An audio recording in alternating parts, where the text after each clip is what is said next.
Students, इस वाले video में एक क्वेश्चन एड्रेस करना चाहता हूँ। काफ़ी सारे स्टूडेंट्स मुझे जब कॉल करते हैं जो 2021 की तैयारी कर रहे हैं, एक बार ड्रॉप कर चुके हैं, इस साल एग्ज़ाम दिया है, पहले कभी एग्ज़ाम दिया, they are living in a fear कि मेरा 2021 में होगा नहीं होगा। अब इस फियर का रीज़न क्या है ये डिस्कस करना चाहता हूँ। और अभी क्योंकि टाइम बचा है, ऐसा नहीं है कि एग्ज़ाम 1 महीने बाद है, तो आप इस फियर के बारे में क्या कर सकते हैं उसे डिस्कस करना चाहता हूँ। पहला सवाल मैं आपसे पूछना चाहता हूं कि क्या आप सही सोर्स से तैयारी कर रहे हैं। 3 सोर्सेज हैं, बुक्स है, क्लासरूम कोचिंग है और ऑनलाइन कोचिंग है। मैंने आपको बार बार पहले बताया है कि बुक से आपकी तैयारी नहीं होगी। यदि आपको जेन्युइनली लगता है आपकी तैयारी अच्छी हो सकती है बुक से, neetprep.com पे सारे क्वेश्चन, ठीक है, फ्री अवेलेबल हैं। उनके सोल्यूशन जब आप क्लिक करते हैं तो वो एक्सपेक्ट करेगा कि आप कोई कोर्स ज्वाइन करें, पर क्वेश्चन सारे फ्री अवेलेबल हैं।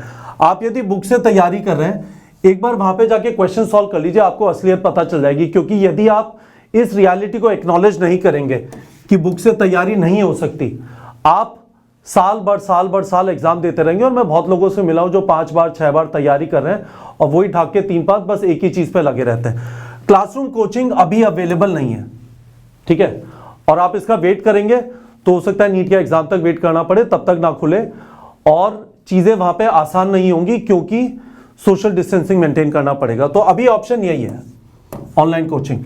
और ये ऑनलाइन कोचिंग मेरा बहुत स्ट्रांग बिलीफ है कि इस वाले ऑप्शन के मुकाबले काफी अच्छा है और इस वाले ऑप्शन के कंपैरेबल है, पर ये वाला ऑप्शन अभी अवेलेबल नहीं है। तो यदि आप इस वाली चीज पे लगे हुए हैं कि मैं बुक से ही पढ़ता रहूंगा और मैं इसलिए पढ़ रहा हूं कि बुक से सिलेक्शन हो सकता है, मुझे लगता है आपकी सोच गलत है। दूसरा, मैं क्लासरूम में ही पढ़ूंगा और क्लासरूम जब खुलेगा तब पढ़ूंगा, तो नीट 2021 का दही मच जाएगा क्योंकि कुछ नहीं पता कब क्लासरूम कोचिंग खुलेंगे। तो एक ये वाली चीज है, आप किताबों से पढ़े जा रहे हैं और उसके बाद आपकी तैयारी अच्छी नहीं हो रही, कुछ कॉन्फिडेंस नहीं आ रहा, सवाल सॉल्व नहीं हो पा रहे और आप इस चीज को इग्नोर किए जा रहे हैं। तो ये वाला एक प्रॉब्लम है, ठीक है। दूसरा प्रॉब्लम ये है, आपका लो स्कोर आया, ठीक है, 2020 में आपको समझ में आ गया कि आपके बहुत सारी जगह पे कॉन्सेप्ट खराब है, पर उसका आपने सॉल्यूशन क्या निकाला कि मैं खूब सारे सवाल करता हूं और खूब सारे टेस्ट लिखता हूं। और आप देखेंगे यदि आप इस प्रॉब्लम को फिक्स नहीं करेंगे, आप जितने भी सवाल लगाएंगे बहुत सारे गलत होंगे, जितने भी टेस्ट देंगे उसमें 2020 जैसा ही स्कोर आता रहेगा। इसमें एक कड़ी छूट गई, बिल्ड कॉन्सेप्ट्स, ठीक है। थ्योरी पढ़िए, वीडियो देखिए, वीडियो देखने के साथ नोट्स लीजिए, एनसीईआरटी का रीडिंग करिए और उसके बाद ये वाला काम करिए। यदि आप डायरेक्टली इस वाली चीज से कॉन्सेप्ट बिल्ड किए नहीं और आपने सवाल लगाना चालू कर दिया, टेस्ट देना चालू कर दिया, कुछ भी फर्क नहीं पड़ेगा, कुछ भी फर्क नहीं पड़ेगा। दूसरी गलती आप ये कर रहे हैं, ठीक है, इसको देख लीजिए। और तीसरी चीज, जब आपको पता चल रहा है कि आपके वीक एरियाज क्या है, और मैंने आपको बताया था आप एक काम करिए, 96 चैप्टर जो है उनको इजी और डिफिकल्ट में ब्रेक कर लीजिए, ठीक है। और मैंने आपको बताया कि पढ़ने का तरीका क्या है, वीडियो देखते हुए नोट्स लिया,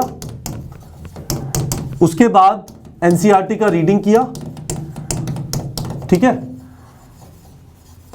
और उसके बाद आपने क्वेश्चन प्रैक्टिस किया, है ना। फिजिक्स केमिस्ट्री में 100 क्वेश्चन और बायो के चैप्टर्स में 200 क्वेश्चन, ठीक है। ये जो इजी वाले चैप्टर्स हैं इनमें पहले आप ये वाला काम कर लीजिए और क्वेश्चन प्रैक्टिस हो जाते हैं तो ये वाली चीज करने की जरूरत नहीं है। पर जो डिफिकल्ट चैप्टर्स हैं, ठीक है, उनको आपको ये पूरा काम करना पड़ेगा और आप कर सकते हैं। ऐसा नहीं है कि टाइम बिल्कुल भी नहीं बचा है, टाइम काफी है। आपको काफी सारे चैप्टर इजी लगते होंगे, आप 0 लेवल पे नहीं है क्योंकि आपने एक बार नीट का एग्जाम दिया है, उसके लिए 1-1.5 साल आपने दिया है, टाइम लगाया है, एमसीक्यू सॉल्व किए हैं, ठीक है, मॉक टेस्ट लगाए हैं। तो ये जो चीज है ना, ये आप नहीं करेंगे, ठीक है। बस यही सवाल लगा लेता हूं, टेस्ट लगा लेता हूं, सवाल लगा लेता हूं, टेस्ट लगा लेता हूं, गड़बड़ हो जाएगी। तो मैं आपको स्ट्रांगली ये चीज बता रहा हूं, यदि आप इस फियर में रह रहे हैं कि क्या मेरे साथ वापस होगा, आप इनमें से कुछ गलतियां कर रहे हैं, ठीक है।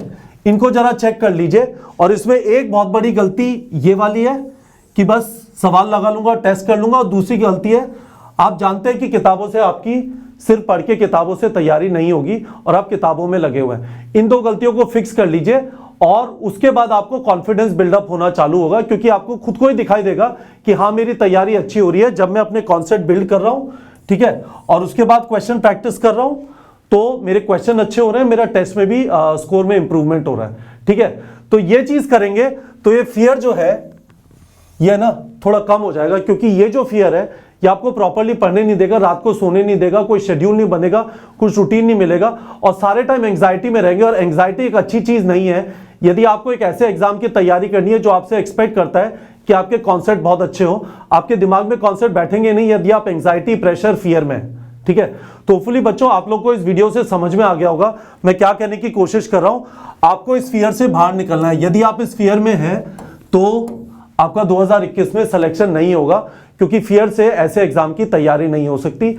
आपका कुछ सवाल है इन चीजों को जो मैंने डिस्कस किया है, आप इस वीडियो के जो कमेंट सेक्शन है उसमें डाल दीजिए और मैं या तो वहां पे आंसर करूंगा या कोशिश करूंगा कि उसके लिए एक सेपरेट वीडियो बनाऊं, यदि कोई ऐसी चीज है जिससे आप इसके बाद भी स्ट्रगल कर रहे हैं। पर एक बार इवैल्यूएट कर लीजिए खुद की तैयारी को कि क्या आप इन 3 चीजों में से 1 या 2 या 3 गलतियां कर रहे हैं, क्योंकि मुझे लगता है सारा फियर इस वाली चीज से आ रहा है कि आपकी प्रॉपर्ली तैयारी हो नहीं रही है, आप लगे हुए हैं और आपको पीछे वाला टाइम याद आ रहा है कि पहले भी सिलेक्शन नहीं हुआ था और आगे भी सिलेक्शन नहीं होगा। ठीक है बच्चों।